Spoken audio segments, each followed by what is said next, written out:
Good afternoon. It's Tuesday at 1 p.m. Eastern. Welcome to Advancement Live. Advancement Live is part of the Higher Ed Live Network, a series of professional development web shows and podcasts which are always free and accessible to you in our archives at higheredlive.com and on iTunes. Be a part of our broadcast by tuning in live and sharing your insights and questions using the Higher Ed Live hashtag on Twitter. You can receive weekly updates with live show dates and times by subscribing to the Higher Ed Live newsletter. I'm Andrew Gossen. I'm your host for today's show. And today we're going to have some fun. Andy Shaindlin and I are going to have a conversation about a topic that we're both pretty excited about, the future of institutional advancement. But before we dive into that conversation, I want to give a shout out to our Advancement Live sponsors, iModules and mStoner. iModules software recently acquired OrgSync, positioning the companies to expand their engagement leadership to all stages of a constituent's life cycle. We're tweeting out right now a link where you can find more about this emerging partnership. iModules, we thank you for your support, and we couldn't do this without you. Higher Ed Live is produced by mStoner, a marketing and communications firm that works with education institutions on branding, strategy, web design, and more. Are you winning the mailbox war in higher ed? It's heartbreaking to think that your carefully considered piece will go directly from the mailbox to the recycling bin. mStoner is offering a free webinar that will focus on strategies for optimizing the outside of your direct mail piece and will showcase do's and don'ts from higher ed and beyond. We are tweeting out right now a link where you can learn more and register. And now, let's turn to emerging opportunities for advancement. My guest today, Andy Shaindlin, is probably no stranger to many of you out there in the audience, and he is the perfect partner for this sort of a conversation. Andy is a higher ed executive with 26 years of international experience in institutional advancement, including alumni engagement, communications, and fundraising. Andy consults with a variety of organizations providing program assessment, recommendations on staffing and structure, organizational models, governance boards, and preparation for trends affecting nonprofits and networks. Andy is a frequent keynote presenter, conference speaker, and author on topics related to global advancement trends and the effects of technology on the organizations and their members. He has chaired the Commission on Alumni Relations for the Council for the Advancement and Support of Education, CASE, and has also served on the CASE Board of Trustees. Andy, thank you so much for joining me today.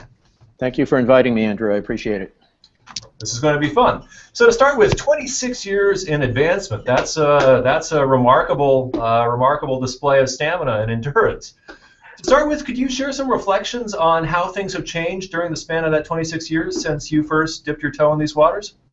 Yeah, well, that is a long time, and I don't know if there's some calculation that's like, you know, how they have dog years or something like that. If there's advancement years, maybe it's 3 to 1 or something like that. But it's been great, actually, and I wouldn't have really stuck with it this long if I didn't think it was both rewarding and important, which I still believe. So it's great. In terms of changes, I started in alumni relations at my undergrad alma mater, Brown University, in January of 1989. So that's probably before some of the viewers of today's broadcast were born. I don't know, but that seems likely. And you know, the main difference, I mean, the main specific difference, obviously, is the digital landscape and the advent of electronic communications and all of the tools that the internet supports and makes possible, with the web coming up around 1994-95. But I'd say in terms of broad differences, the two things that come to mind first are the professionalization of alumni relations in general, where when I went to work in 1989 in alumni relations, it was almost a given that I would go to work at my own alma mater. Because why would you go to work on behalf of alumni at an institution you didn't even attend?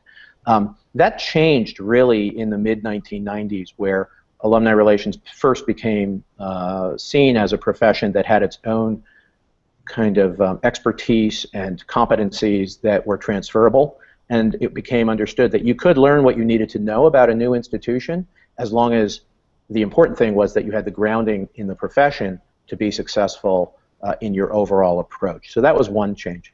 The other big change, and something we'll probably touch on in our conversation, is the change in the expectations within alumni relations. That at the time I first became involved, it was very much a case of, the saying that 90% of success is just showing up, right? If you had an event and the people showed up, that was success. And now the shift is quite clearly towards a shift that I think is valuable and good, is towards outcomes, which is, okay, so you showed up and the people showed up. What actually happened as a result of you showing up? Can you point to some result that you achieved or that your institution was able to attain as a result of the activities you executed in advancement? And that really is a relatively recent, I'd say in the last 10 years, a recent focus in alumni relations that represents a huge shift in the profession. Two follow-up questions to that. The first is that during this period of increased professionalization, has that coincided with increased levels of staffing and or specialization within the profession? Or have we kept the headcount approximately the same and yet expected more out of those FTEs? I think there's different tiers of investment in alumni relations in the higher education sector, at least in North America. I think you have elite institutions that have had the resources and the budgets to invest and to increase the scale of commitment to alumni relations and to alumni-related activities. And that might be in a central office where the alumni staff has grown. It might be in the establishment of alumni functions in a large institution that has a decentralized model with alumni officers in the schools and colleges around a large university. But then the vast majority of institutions are not in that well-resourced, well-funded tier at the very, very top. The vast majority of institutions are in that great middle where they don't have more resources than they used to, and there isn't necessarily an increased commitment to staffing. So I think there's a variety of outcomes, some of which depend on the type of institution and where it falls on the resource spectrum. Great. I think my own observations, I've only been doing this for, 13 years at this point. Time flies when you're having fun, huh? But it feels to me like when I started up back in 2001, 2002, there were still pockets within the organization I started out in where good performance equaled simply repeating the annual cycle over and over again with as little deviation from that cycle as possible. Do you feel like there has been an increasing orientation towards change over the years, or is that something that's kind of unevenly distributed throughout the various different areas of advancement? I do think that there's more of a commitment than ever towards change, and I have mixed feelings about it because I think the source of that shift is really external. I think that others outside of the alumni relations practice and discipline, both people in development or in communications within advancement, and even people outside of advancement altogether, academic leaders like deans and provosts, institutional leaders like presidents and vice chancellors or heads of schools, are asking of alumni relations, kind of, sure, you have got a 100-year-old alumni association or you have a board that has 50 people, but what have you done lately? And it's sort of this question of, we're all talking about innovation as the brand of our institution. We want to be seen as a cutting-edge research organization or using the latest technology in teaching. What is your profession doing in alumni relations to innovate and to be cutting edge and to update its practices? And so I think it's only recently that we've all started asking ourselves within the alumni sector, hey, wait a minute, are we actually doing anything new, or are we just repeating what we've been doing for so long?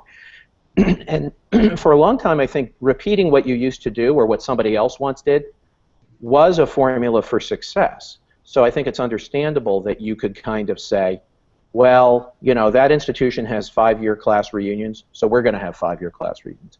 That institution has a homecoming in the fall, so we're going to have a homecoming in the fall. And not ask a critical prior question, which is, what goal do we have for executing this particular service or program or activity? Now that we're asking those questions, we're sort of having this kind of existential moment where we ask, wow, is there a reason that we always have homecoming, and does it have to be in the fall? And could we organize our reunions on some model other than the one that some other university used 50 years ago?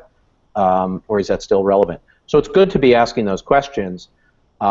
It's a little concerning that I think the impetus for it comes from people outside of our profession who look at us and say, well, why are you doing it that way? And then we look at each other and go, hey, why are we doing it this way? So it's good to ask the question. Some of these questions maybe we should have started asking a few years earlier, but there's still, I think, time for us to update our practices and remain relevant.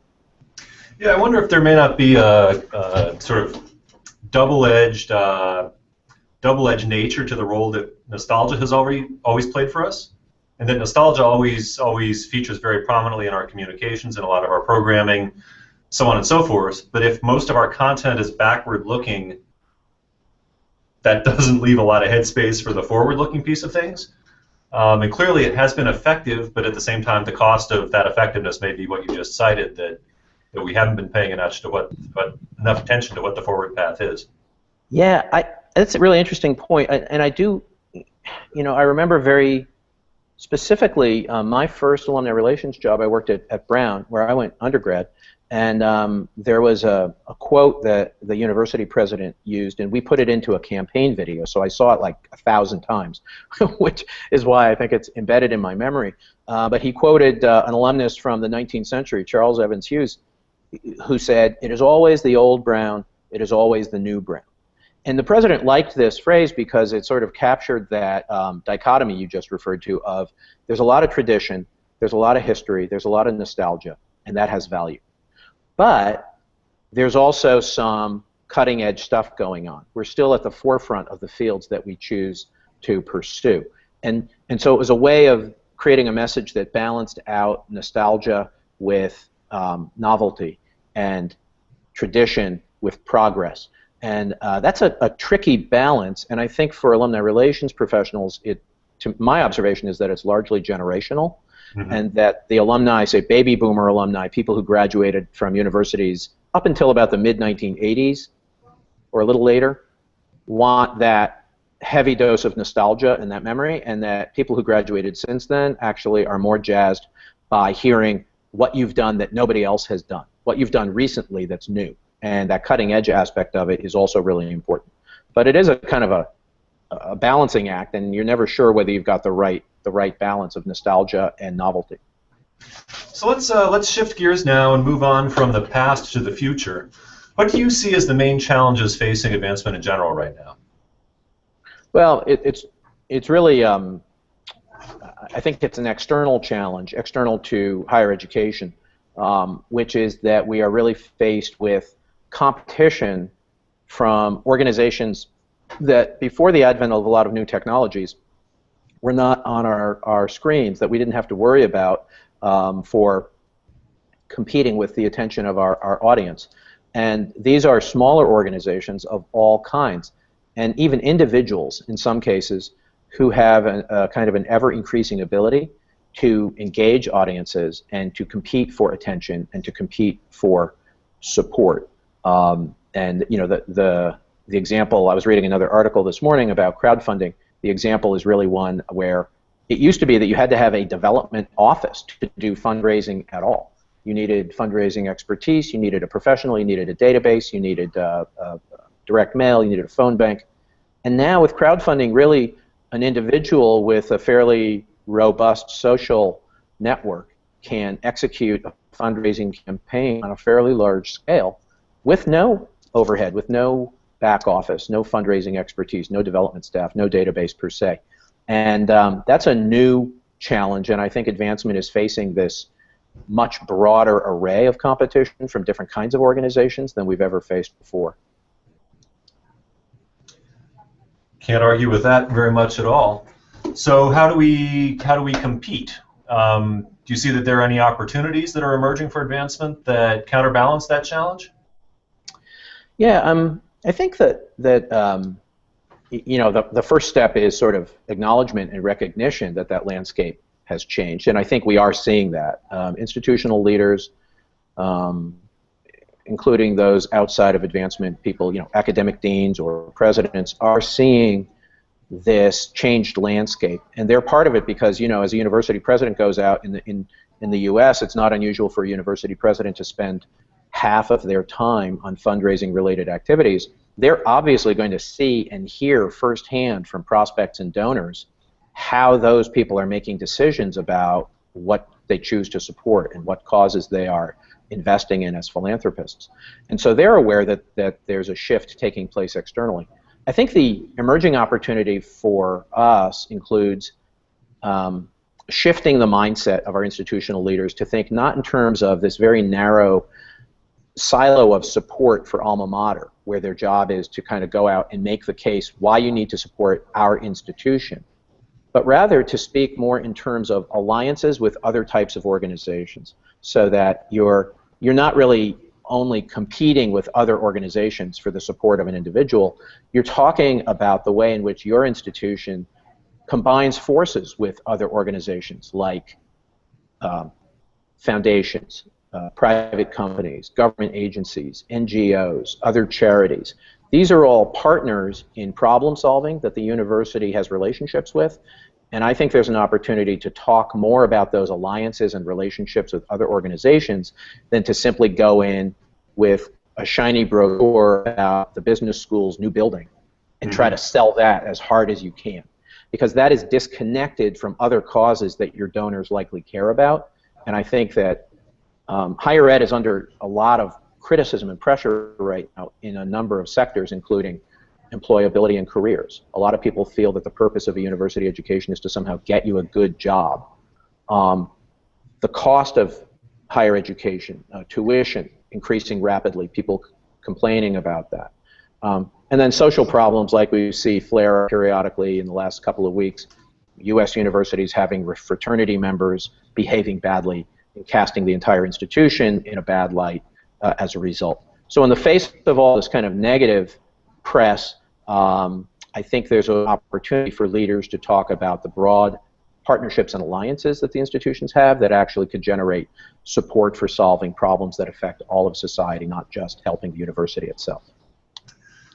I think that focus on causes is really interesting. I mean, obviously on one level, you look at the incredible success of the cause-based nonprofits. It's clear that that's resonating with people in a way that's pretty impactful, and I think that also lines up with everything we're seeing in terms of the research about millennial donors and so on and so forth. The other really interesting aspect of the notion of beginning to organize your requests for support around causes is that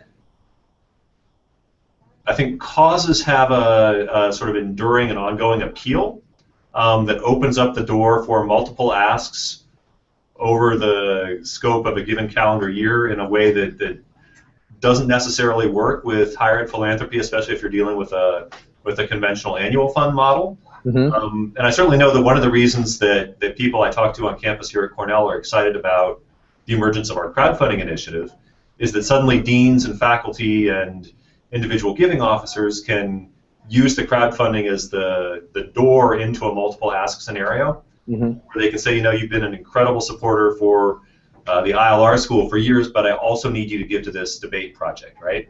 And suddenly they're two different things, and you can have that conversation in a way that's slightly easier.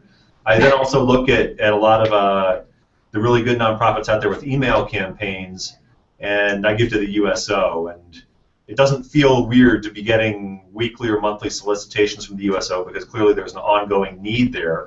Whereas I think if I were getting repeated solicitations from the alma mater for unrestricted funds if I'd already given, it feels to me like part of the understanding there is that you get reduced solicitation after you give for the first time, right? So it's just a kind of a different time scale you're talking about.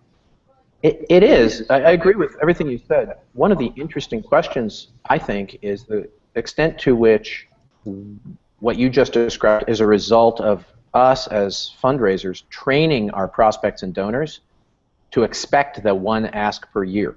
So the idea of annual giving, I just came back from the UK, and in talking to colleagues over there, you find that there's, and maybe some are tuned in to the broadcast today, that the phrase annual giving really is not as broadly accepted and as common there. They use a phrase regular giving, because regular does not preclude many times in 1 year. And they're really sort of creating an expectation among their students and alumni, at least they're trying to, that there will be multiple asks each year, and that it's not an annual fund, it's a regular fund. And if you want to make a quarterly donation and you want to have a recurring charge on your credit card, that's actually normal and that's expected and that's accepted, and it's sort of business as usual, opposed to in the U.S. where any more than once a year, we've trained people that it's the annual fund, and as a result, when we get more than annual, they get defensive about being asked and they get less comfortable. So I think it'll take time, but I think we can sort of change the expectation by changing how we approach students today and young alumni so that they know that we have a different expectation. And it seems to me that we could also do a lot of good by simply having a range of different giving opportunities out there that are not simply repackaged versions of the same thing.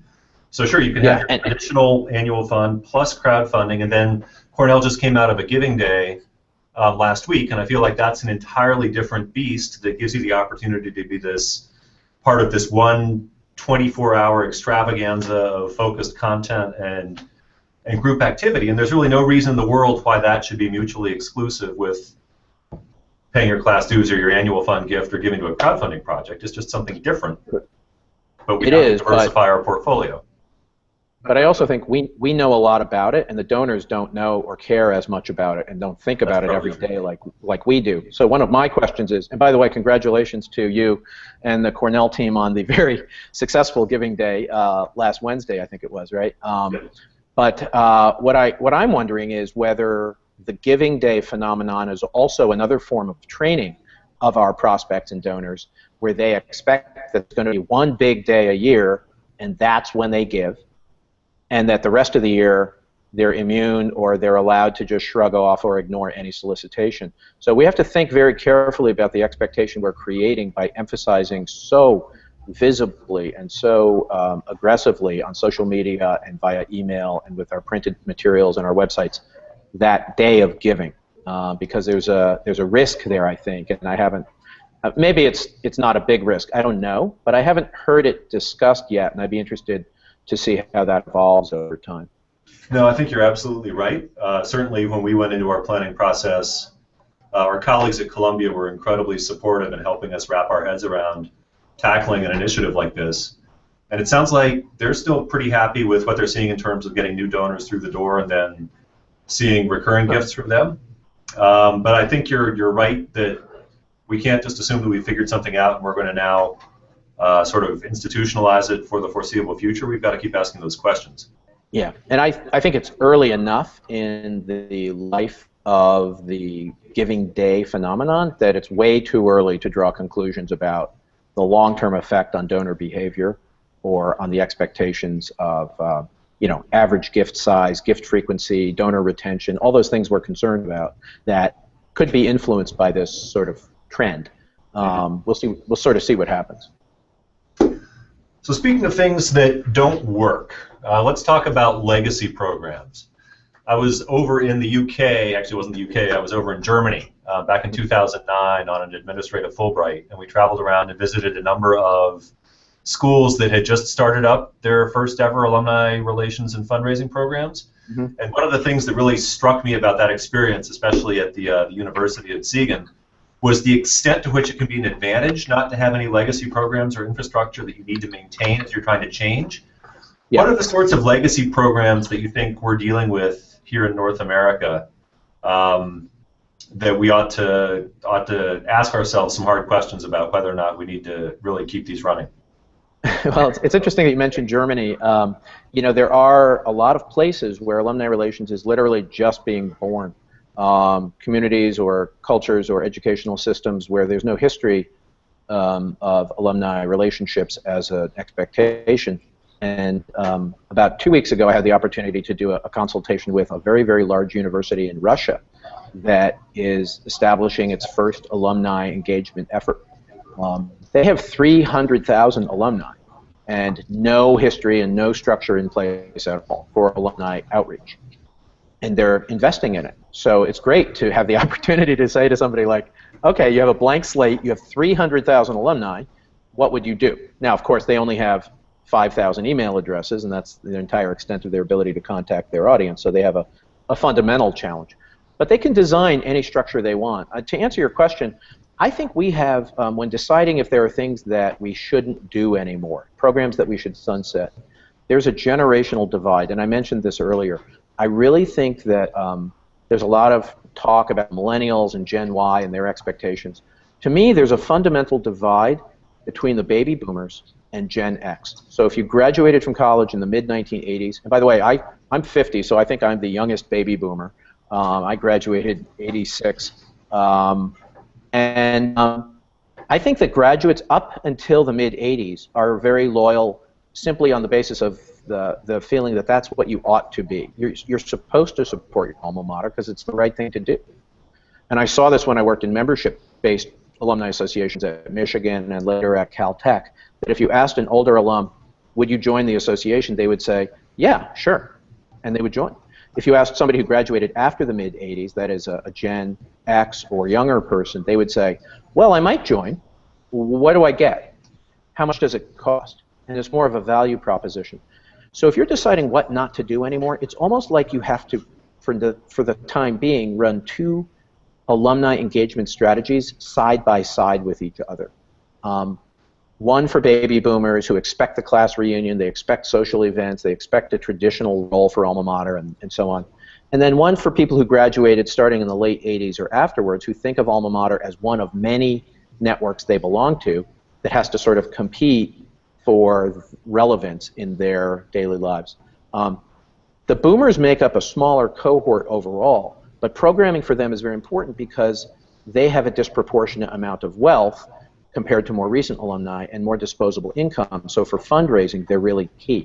The younger audience is probably younger than we tend to think. If you calculate the median class year for your institution, I think many U.S. institutions will find that more than half of the living alumni have graduated since the late 1990s. And so you've got a very young audience that's very large that has different expectations, and you really have to prove your relevance. And I think they find career and professional related topics extremely useful. Anything that makes the alumni network visible and accessible to them in a practical way that helps them solve real problems that they have, personal and professional, is what they're looking for. Anything that doesn't do that, you really have to look at very closely. Those social events, people don't need those anymore from an alumni association because they have many, many ways to generate social interaction on their own. And we have to have a much more practical kind of results-oriented outcome for all of the programs and services that we offer. So that's really the question to ask. What are your thoughts on volunteers, A, and alumni magazines, B? Well, volunteers, this is a tough one because one of the things I actually enjoyed the most, my most recent position where I was at Carnegie Mellon University for just under 4 years, and working with the volunteer leaders there was really one of the most rewarding parts of the job. Having said that, I also had a conversation in January with an associate VP at a private university in the Northeast who said that he has a new boss. I said, how's your relationship with your new VP? And he said, well, it's okay, but you know, in our first meeting, he sat down and said to me, so you're the AVP of Alumni Relations. Why do we have an alumni association? And this was a VP who came from outside of higher ed. He came from the healthcare sector.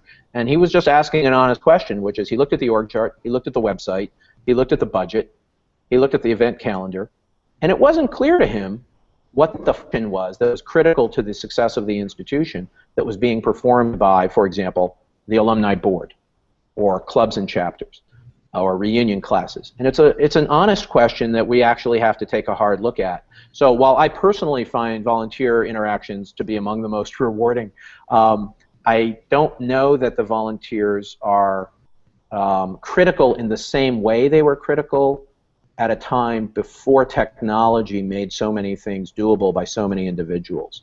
If I go back to my first 5-6 years in alumni relations in the early 90s, the volunteers were literally critical to the success of your operation because they were a kind of a force multiplier for staff and budget that you could not replicate in any other way.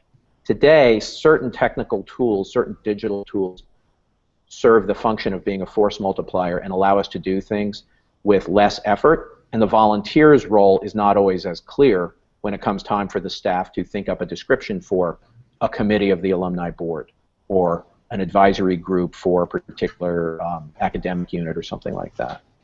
The magazine question, unfortunately, I think that many magazines' fates in higher ed is really a kind of a profit and loss calculation. That the question is, what is the overhead associated with writing, editing, designing, laying out, printing, packaging, and posting a magazine?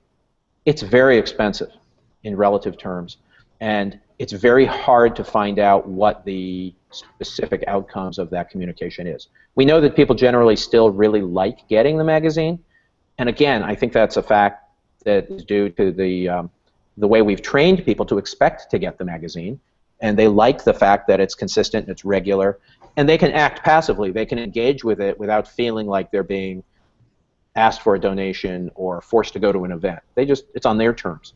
So I think it has a lot of value, and it's very much appreciated by the audience. The question is it sustainable from a financial standpoint? And you see more and more and more institutions shifting some of that budget into digital outreach. And I actually think that that's for better or worse, I don't think it's good or bad, I just think it's a reality that the resources have to shift towards digital communication because A, so many people get so much of their information through electronic channels, and B, the expense of the physical publication is outstripping our ability to assess its usefulness or its value, and so it's going to continue to shrink. Will it completely go away? Not in the near future, but I do think that a shift towards digital is important. And I do want to say, I don't mean just having an electronic version of a publication you already produced. I think digital should, if done right, take advantage of the fact that you can do things electronically that are physically impossible in print, and that rather than just have a PDF with pages make a flippy noise when you click on them on the website, people don't really like that. I think what you can do is create an entirely new kind of interactive experience. You could call it a publication, I guess, but it might be something more than that, that has never existed before. And that would be a great outcome for investing the funds that are currently going into print. Yeah, I think a hidden cost on the alumni magazine front, especially for the magazines that still rely on class dues to fund a portion of their operations, is simply the volunteer time or the staff time that goes into managing the class dues collection piece. And then the collateral damage of that is that you end up confusing your alumni terribly who pay class dues and they think they've given to the annual fund or vice versa. And it's hard to explain what the value proposition of class dues is outside of the magazine. It just feels to me like that's something that's going to be less sustainable as time goes on as well. I totally agree with what you were saying about the notion of investing those resources in a new and much more focused sort of digital-first type of publication. I've often thought that alumni websites especially are terribly stuck in the sort of mid-90s in terms of being highly static and having pretty dry content. And I could imagine a scenario in which you were taking the resources you were investing in content for the magazine and invested that in producing web native content for your alumni website. And your alumni website could certainly still contain all of the details about how you register for reunions and when the president's going to be in Tulsa and that sort of thing that it always has done. But if you had a much more fresh, rotating, imaginative, sort of forward-looking digital presence, I think you'd see viewership going up, and most excitingly, if you had the right infrastructure in place to capture data, you'd begin to get a sense of what people are actually clicking on and reading, in the same way that with a good email newsletter, you can tell what people are actually reading. Right. And it feels like then all of a sudden your content is becoming a source of business intelligence and data that you can then use to inform a whole range of engagement and fundraising strategies. And that's something that's just not possible with a print piece. Absolutely, and I think that the entry into what you're describing with the web in general is through social media, and that we're seeing that now, which is, and you know this probably better than anyone, this movement towards making the interactions that your alumni have with you on social platforms like Facebook or LinkedIn or Twitter into kind of actionable intelligence. We see that with the work that someone like Grinna is trying to do at EverTrue, where, it's kind of like, well, we have all these people who liked us on Facebook, and they periodically comment on stuff or share it or like it, so what does that mean? And that conversion of that activity where I clicked on something as an alum, and somebody back inside the organization looked at that click and understood what it meant in a larger sense. We shouldn't assume that the engineering alumni only care about engineering stories. Here's an engineering alumnus who's really interested in athletics. Mm-hmm. That we can learn, and any one of those anecdotal sort of instances is not going to change our strategy in our institution. But taken cumulatively, it can create a very broad picture of the overall attitude, expectation, and behavior of our alums that we need to incorporate into our planning for what we're going to do next. And I can see that shifting from purely social platforms like Facebook into the web itself.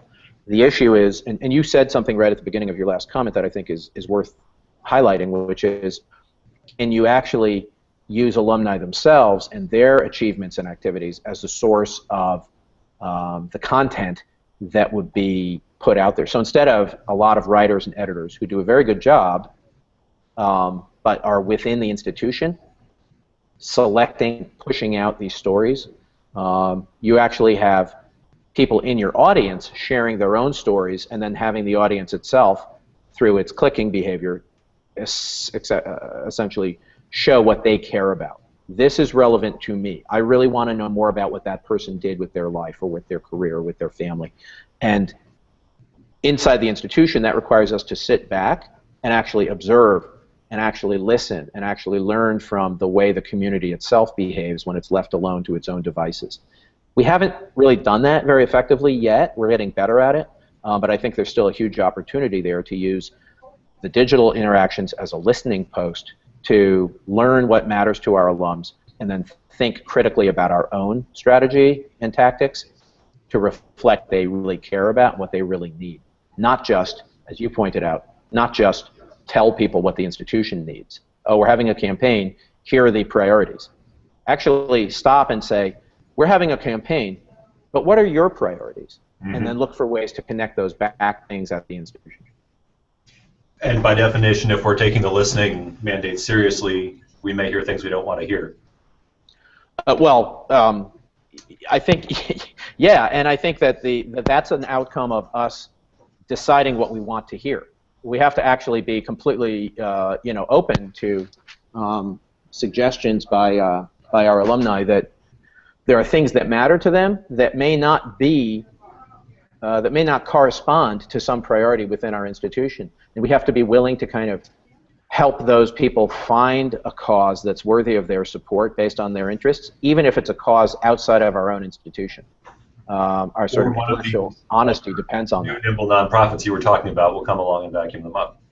Well, one way or the other, they're going to find something to support that they care about. If we can at least help broker a relationship between somebody and a cause that they really are interested in, maybe we get credit for having helped them achieve something that they wanted to achieve. That's a long-term strategy. Yep. So let's shift gears and talk a little bit about the advancement disciplines. Advancement is conventionally divided up into alumni relations, communications, and fundraising. Do you think that this conceptual division of labor helps us or hinders us? Well, I would add advancement services to that division, because the folks in the back room running the machinery with all the data that we're relying on more and more also perform a critical function. I think that the division of advancement into the different disciplines you described is still broadly relevant, but I do think that there are two things about it maybe that hinder us.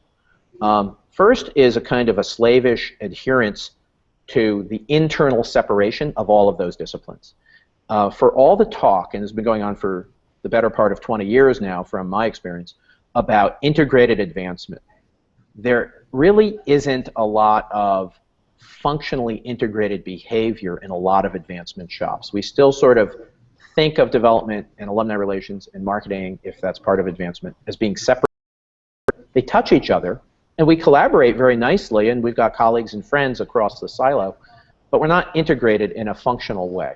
And I think that there are a lot of places where this is breaking down, and I think that's a good trend, but it doesn't work to integrate advancement just to have the vice president stand up and say, I order you to integrate. Mm-hmm. What you really need is a kind of a grassroots, ground-up understanding among the staff at large that they're going to be more successful at their articulated tasks if they, in fact, integrate their work with that of people across advancement. And I would actually say that that leads to my second point about what I think is hindering us with the disciplines being separate, which is that we're hindered by the isolation of advancement from the rest of the institution. In many cases, we don't have close enough ties with student life or with the academic units like departments and colleges on our campuses. The admissions office, the career center, the Office of International Programs, we have to forge joint efforts with them. And I think there are some examples of places where this is now being done, and results are promising, but still far from final. UC San Diego has merged the careers function with alumni relations because they see how central career services really is to alumni success and satisfaction.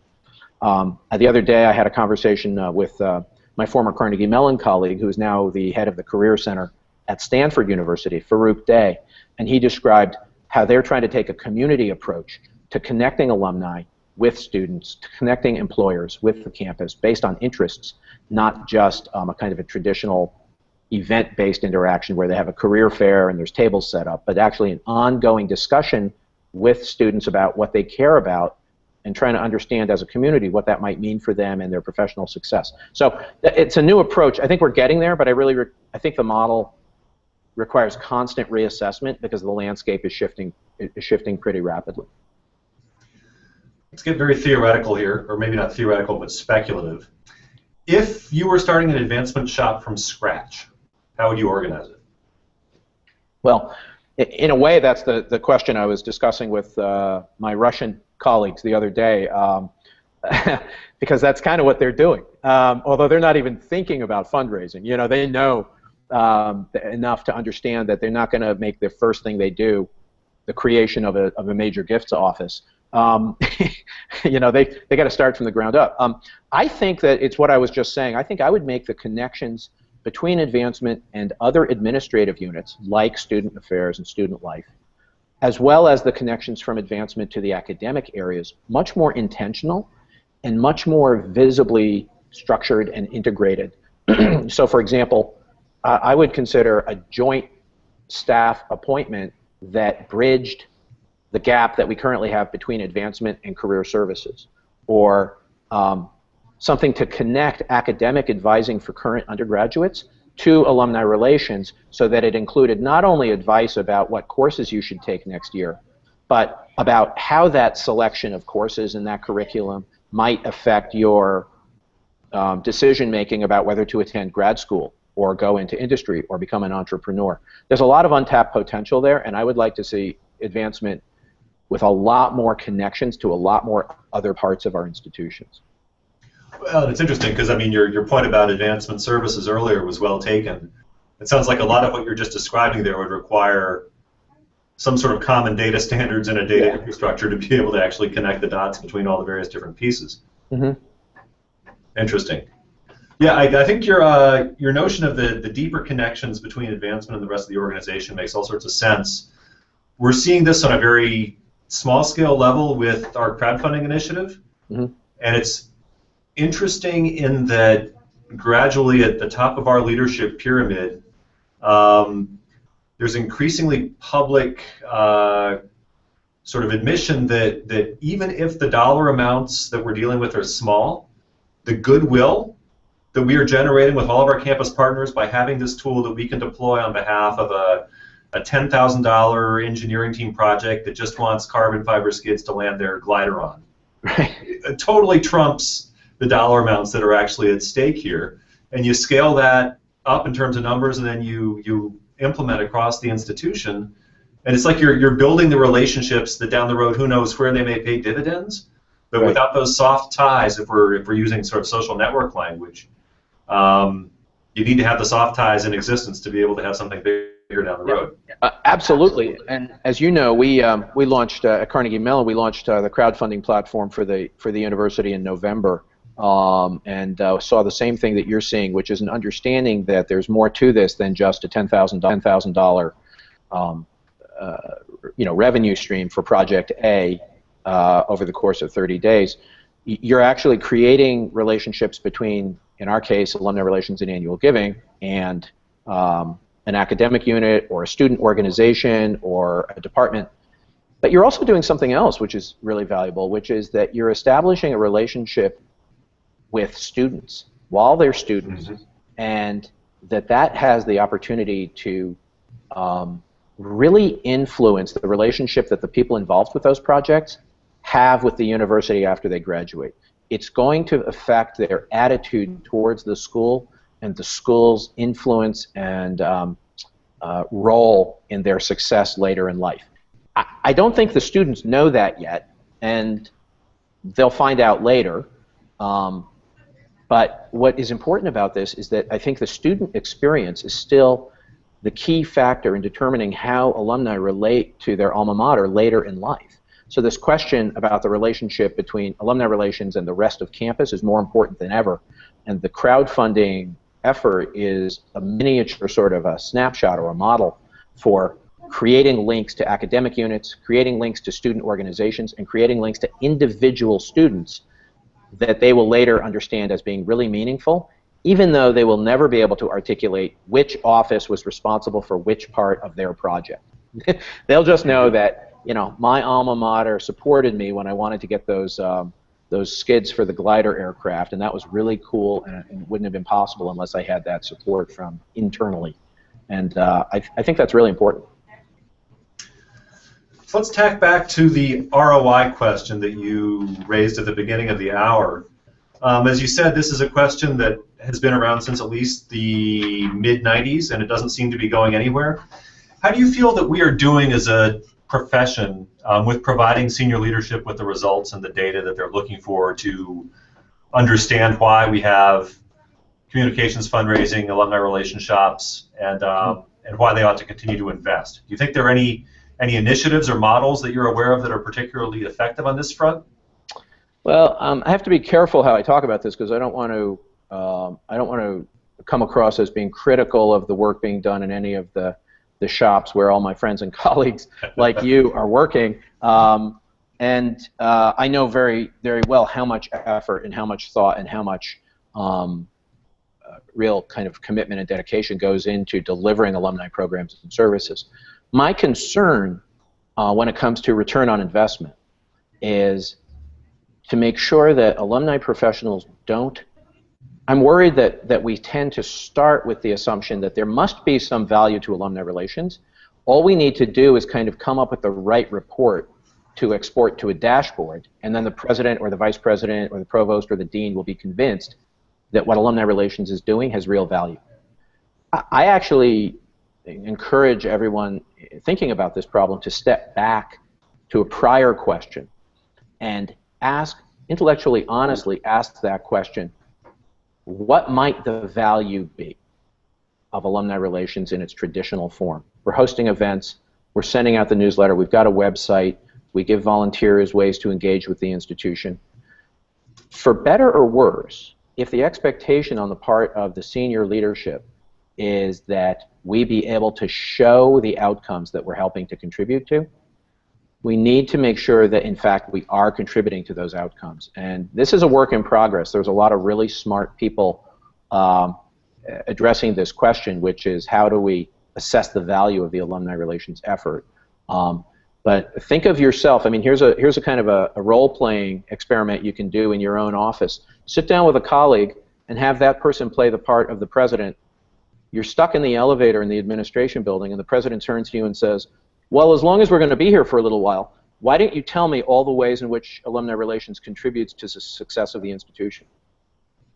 Do you have a good answer for that? Are you able to articulate in a way that somebody outside of advancement will find compelling? I don't know if we're as good at that as we really need to be. Like I said, there's a lot of smart people kind of having this debate now, and I expect there to be a lot more public discussion, I hope, there'll be a lot more public discussion about what does it look like to be valuable to your institution. Is it career outcomes? Is it strictly fundraising? Is it awareness? Is it, as you said earlier, goodwill towards the institution? And if it is all of those things or more, how do we measure each of those things? And as I've said in talks that I've given for CASE and elsewhere, it's the difference between sort of the development staff that has a highly quantitative approach where they can kind of measure the outcomes on the one hand, and the alumni staff that traditionally don't have measurements, but they use their judgment to describe the effectiveness of what they're doing. And somewhere measurement and judgment meet, and you leave room for quantitative assessment and data, but you also leave room for the feeling that people have when they know a relationship is going well, or when a relationship needs work. Because if we're really in the relationship business, it's not all about metrics. It's not all about measurement. A lot of it is about judgment, and it takes a lot of courage for an institutional leader to leave something up to the judgment of a professional staff person, as opposed to being able to show up at a board meeting with a chart or a graph that, quote unquote, proves the effectiveness of what we're doing. And it's a political minefield, and it depends a lot on personalities and leadership styles. But I think it is going to have a big, how we answer that question, what's the value of alumni relations, will have a huge influence on whether alumni relations continues into the future as a kind of an independent craft within the advancement area, or whether it becomes really merged and intermingled permanently with other things like fundraising, career services, admissions recruitment, marketing, and so on. So there's a fair amount of overlap between the goals of higher ed advancement operations and other types of nonprofits. We're all trying hard to engage audiences in meaningful ways and then to mobilize them somehow on our behalf. When you consider the broader nonprofit landscape, are there any organizations that you think are doing this particularly well and that we should try to learn from? Yeah, interesting. I think in light of what I've been saying about the kind of isolation of advancement, this is a really important question. Since leaving Carnegie Mellon in February, I have been spending a lot of time talking with people and reading and getting involved with folks working on something called the Global Solution Networks. And in fact, for people who are interested, you can go online to gsnetworks.org. And this is a group of really smart people up in Canada who have an international support network. And they're really producing case studies of different kinds of organizations, including nonprofits and charities and NGOs, that are finding new ways to mobilize audiences that are geared towards solving these big societal problems that we were talking about earlier. So you won't find a model of one organization trying to get support for itself. What you will find is examples of organizations aligning themselves with other different organizations to collectively solve a problem that cuts across society. It's bigger than one university. It's poverty, it's crime, it's hunger, it's violence, it's sustainable agriculture, it's education. These are things that are bigger than any one institution. And the gsnetworks.org website is really useful because there's a tab there that says research at the top. And then if you go to the research tab on the left, it says case studies. And I think there's a lot to be learned by thinking about some of these case studies. I've shown this to a couple of people in advancement in higher ed, and they've said, I don't see anything here about universities. And that's exactly the point. If you only look at things that have to do with universities, you're not going to find much new stuff. If you look at other organizations that are trying to find ways to ally themselves with other types of groups, create networks of networks, then you will find some interesting case studies. But I think the key is, as I said a minute ago, that these problems and the solutions to these problems are not the province of a single institution. They are, by definition, something that connect the work of one institution with the people and the research and the work that's going on in other organizations that are different, whether they're private firms or they're foundations or they're charities or they're NGOs or they're government agencies. there's an opportunity for our institutions to connect themselves with other kinds of organizations and show the world and alumni that the institutions are having a real-world impact in the short run, not just researching technologies that will be useful 30 or 50 years from now, which universities are doing, but as you pointed out earlier, that's not as compelling as a source of philanthropy, as a target for philanthropy, as it is to say, we're going to show measurable results this year in a problem that concerns you. And I think that there are some opportunities there for these solution networks to include university audiences. It's interesting. As you were describing that, I was thinking through how the Kiva network is set up, and especially if you start thinking about the lending teams that are actually making the loans, and then it gets routed through Kiva, and it ends up distributed to the network of borrowers who are associated with particular microfinance NGOs in country. I mean, that actually is a fairly clear relationship of networks to networks, applying the resources of one to the needs of the other. Interesting. And it's a very rewarding thing to be part of. And it's actually, to understand it, it's dead simple. It's not a complex machinery. I mean, it has to be done in a sophisticated way to be successful, but it has tangible results that are quantifiable, and it also has qualitative results that are subject to individuals' judgments, where you could say, like, wow, look at how much money they raised. That's the metrics approach of measurement. But you could also look at it and say, wow, I can tell that these people's lives were changed. That's the judgment approach to relationships. And you need both of those things, and your example is a good one of that combination of quantitative and qualitative understanding of the results. Yeah, I thought that was one of the best aspects of Bob Harris's book about, so he was a journalist, and he went around and he actually visited 10 recipients of Kiva loans in country, and getting that ground level sense of what it was like when things worked incredibly well, and then there were a few in there that actually didn't pan out that well at all. But that's sort of a qualitative, highly textural, almost ethnographic sense of the impact of the microfinance combined with the astonishing donor statistics. I mean, that's going to keep the left brain and the right brain happy. Well, yeah, but you have a PhD in anthropology, right? So you're going to be interested in that. You're going to be interested in that anyway. But I'm usually susceptible to that sort of thing. But I do think it's a powerful example, and I do think that it has applicability to what university advancement folks are working on every day. It's just a question of translating an individual institution's goals and needs into a broader impact that's tangible and relatively short term, so that especially younger donors will feel like a contribution to that institution is not just helping that institution, it's having an impact on a cause that I, as a donor, personally care about. Great. So we've got time for one more question, and let's dive right into it. There are a number of established industries that are out there that are shifting to a digital-first stance as they try to remain relevant in a world where most of their audience or customers are now online and active in networks pretty much all the time. I think the classic example of the shape of the problem right now is the New York Times Digital Innovation Report that came out back in March. Can you imagine advancement being able to pivot to a digital-first stance as we try to stay relevant to an audience that is increasingly online all the time? Absolutely. I think you can now reach many more people electronically than you can reach face-to-face. Didn't used to be true, and it didn't even used to be true that you could reach more people in print, but the quality and the nature of the interaction that takes place online varies widely, as we all experience ourselves.